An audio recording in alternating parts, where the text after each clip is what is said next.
I have one goal in this video, to shock you with a legendary bishop sacrifice that Hans Niemann plays versus Wesley So from the recent one-on-one blitz match. And yes, this game ends in checkmate. You do not want to miss the mating attack from Hans Niemann in this game. Now in the game, Wesley So is playing as white. He opens 1e4 and he goes straight for the Ruy Lopez with the move 3, bishop b5. Of course, the idea behind this move is to develop the bishop very actively on b5, put pressure on the knight on c6, and prepare short castling on the king side. Now from here, Hans Niemann is playing as black and he goes for the Berlin defense to the Ruy Lopez with the move knight f6. Of course, the knight on f6 is pressuring the pawn on e4. Now in response, Wesley defends with the move d3, supporting the e4 pawn, and here Hans Niemann goes bishop c5, simply developing the bishop and preparing short castling on the king side. Now from here, Wesley So has a big choice. There are all sorts of moves, short castles, bishop takes c6, bishop a4, all possible, but instead he goes for one of the older variations with the move c3, simply controlling the d4 square and preparing the idea of d4 next. Now from here, Hans castles, Wesley does the same, and probably the most popular move here is d5, bringing in the center, but instead of that, Hans Niemann here goes rook e8, simply developing the rook, supporting the pawn on e5, and perhaps even preparing the idea of bishop f8 in certain lines. So rook e8, very flexible move from Hans. Now Wesley So, knight bd2, and from here Hans Niemann starts to chase that bishop on the b5 square, a6, bishop a4, b5, and then bishop c2. Of course, Wesley chose the c2 square for the bishop instead of b3, as on c2 that bishop does support the e4 pawn, making a d4 break easier to achieve. Now, once again, Hans has a big choice. Where does he move that pawn on the d7 square? Does he want to go d6 or d5 in one go? Well, in the game, he goes d6, solid choice. And now we have some sort of closed Ruy Lopez with the bishop on c5 instead of on e7. Now, from here, White's main idea is to go rook e1 and h3, trying to set up the d4 break in the center, putting pressure on the bishop on c5. However, Wesley So in this game, he has other ideas in mind. He immediately gains space on the queen side with the move b4, and then after bishop b6, he continues on the queen side with the move a4. So very interesting idea from Wesley, especially in a blitz game. Now, typically in the Ruy Lopez as black, when white goes a4, black is going to want to go bishop d7. However, instead, Hans Niemann mixes things up, goes for bishop g4. Definitely a more active square for the bishop, but the bishop is now very far away from the queen side, and that leaves these pawns over here a little bit more vulnerable. Now, Wesley h3, bishop h5. Of course, Hans wants to keep that bishop alive. It is very important for his position. And now rook e1 from Wesley, very standard stuff. Now here, Hans Niemann has a big choice, and he finds the best move. That is simply d5, breaking in the center right away. Now this is already starting to get a little bit awkward for white. If he takes on d5, black is simply going to recapture with the knight, and black is going to have excellent central control. So instead, Wesley goes bishop b2, trying to apply some pressure on the long diagonal. But Hans Niemann, he is not fazed. Instead, he continues his plan of gaining even more space in the center with the move d4. Hans just clamping down the position. And of course, he's also setting up that crazy knight sacrifice we're going to see in just a little bit, so stick around for that. Now, Wesley, how does he respond? Queen c1, very good multi-purpose move, both eyeing the queen on the c file and getting out of the pin from the bishop on h5. Now here, Hans plays a slightly surprising move, d takes c3. The idea is he wants to free up control of the d4 square for the knight maybe, and also free up this bishop eyeing the f2 square. Okay, now Wesley, bishop takes c3. Here Hans goes queen d6, simply centralizing the queen. And now Wesley decides to release some of the pressure on the queen side. He starts by taking on b5, then he exchanges the rooks, rook takes, and finally the completion of Wesley So's idea on the queen side, queen b2. Now we have this interesting queen bishop battery on the long diagonal here. Of course, those pieces are especially pressuring the e5 square. Wesley now has the bishop, queen, and the knight pressuring e5. So of course, Hans Niemann retreats, rook e8, defending the e5 square with the rook. And this is where shit really hits the fan, pardon my French, here in this position on move 20. Wesley So tries to gain space on the queen side with the move g4, but this is a fatal mistake, as we will see, and there is one problem with this move, and Hans Niemann finds it. That's right, you sacrifice the bishop. Here we go. I mean, this bishop sacrifice speaks for itself. Of course, the idea is after h takes, knight takes, black wants to launch an attack against the white king here, and the reason this works worked so well is white's queen and his bishops are so far away from the king side. They are locked way over here, and it's going to be almost impossible to get the queen over to the defense of the king side. So that, again, is the key idea why g4 was so bad and why Hans Niemann's bishop sacrifice is so strong here. Now, from here, of course, the threat is bishop takes f2, so Wesley So responds rook e2, defending f2 with the rook. But now Hans, queen g6 is closing in. You can see all of the x-ray attacks with the queen on the king. Oh no, Wesley tries to retreat, king f1, but then queen h5, threatening queen h1, and Wesley So decides to go back with the king, king g2. Oh, this is not looking good. Here, Hans, simple chess, rook e6, the rook lift, eyeing the g6 square with the rook.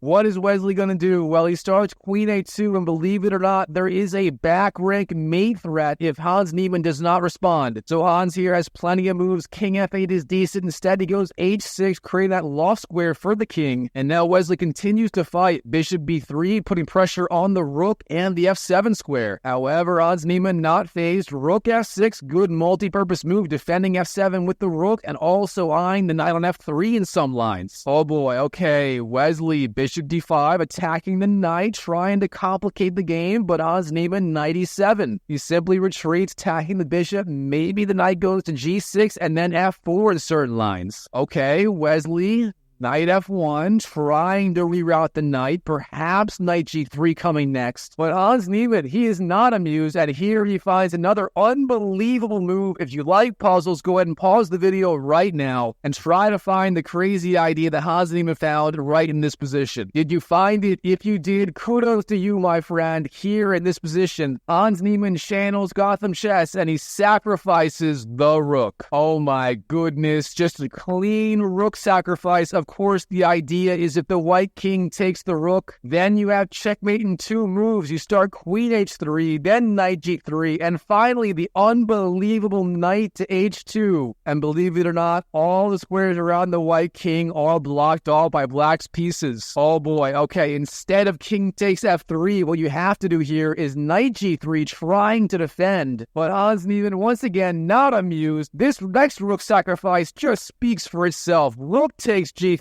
Oh boy, the double rook sacrifice. The madman. Okay, here Wesley has to take the rook. And here, believe it or not, there's almost a forced win with the move queen to h2. It's complicated. Instead of that, in the game, knight to e3 played by Hans. And yes, this is a mistake, and it starts to let Wesley So back into the game at least a little bit. Here, Wesley takes the knight with the rook. Rook takes, then bishop b3. And here, after all of these sacrifices and exchanges, both sides have a queen and two minor pieces, so maybe Wesley can hold this off. All right, from here, Hans Niemann, he has to find a way to get the knight into the game. He does that with the move knight to c6, eyeing the d4 square. Excellent. Now Wesley, queen a8, and it looks like Wesley So is simply winning the knight. Of course, he has that double attack on the knight and the king. And yes, he is winning the knight, but it is suicide to take it. But of course, this is blitz. Wesley So is in time pressure here. He has 17 seconds on the clock. And with that in mind, he does take the knight, but it is the last fatal mistake of the game. And here Hans just cleans up. Queen e2 check, king h3, queen f1. We can already see the king being blocked off from his side of the board. Not good. Okay, king g4, and the finishing blow, h5, king takes, queen h3. And in the end, yes, that is checkmate. Oh my goodness, what a game by Hans Niemann. This man's chess speaks for itself.